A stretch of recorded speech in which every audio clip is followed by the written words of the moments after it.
నమస్తే అన్న అందరికీ నమస్కారం.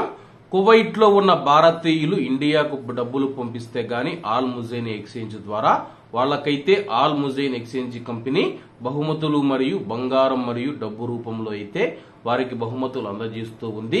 ఇందులో భాగంగానే నవంబర్ 15వ తేదీ నుంచి ఫిబ్రవరి 15వ తేదీ వరకు ఈ యొక్క ఆఫర్లు ఉంటాయని చెప్పి తెలిపింది. అలాగే మొదటి వారానికి సంబంధించి భారతీయ విజేతలను ఆల్ ముజైన్ ఎక్స్చేంజ్ కంపెనీ ప్రకటించింది. అలాగే వీక్లీ ప్రైజ్ వారపు విజేత మనం చూసుకుంటే రాజేష్ కుమార్ 8 గ్రాముల గోల్డ్ కాయిన్స్ ను గెలుచుకున్నాడని చెప్పి ఆల్ ముజైన్ తెలిపింది.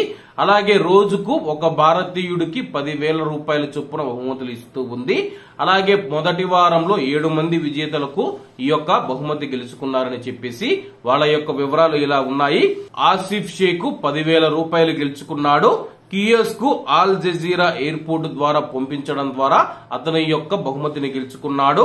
మహమ్మద్ షరీఫ్ ఇస్బిలియా బ్రాంచ్ లో పంపించడం ద్వారా 10,000 రూపాయలు గెలుచుకున్నాడు. మహమ్మద్ ఖలీదు పర్వానియా, అలాగే మహమ్మద్ అబ్దుల్లా సాబు, అలాగే సాద్ అబ్దుల్లా కోఆపరేటివ్ సొసైటీలో ఉన్న బ్రాంచ్ ద్వారా పంపించడం ద్వారా 10,000 రూపాయలు గెలుచుకున్నాడు. అబ్దుల్లా సబా ఆల్ నాసర్ బ్రాంచ్ ద్వారా డబ్బు పంపించడం ద్వారా గెలుచుకున్నాడు.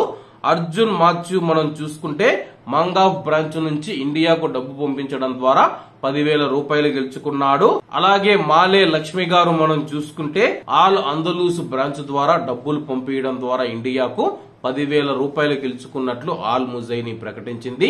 కాబట్టి కువైట్ లో ఉన్న మన భారతీయులు ఆల్ ముజైన్ ద్వారా ఇండియాకు డబ్బు పంపించడం ద్వారా మరిన్ని బహుమతులు గెలుచుకోవచ్చని చెప్పి ఆల్ ముజైన్ ప్రకటించింది. కాబట్టి అందరూ బాగుండాలి, ఎందులో మనం ఉండాలి. అందరికీ నమస్తే అన్న, జై హింద్.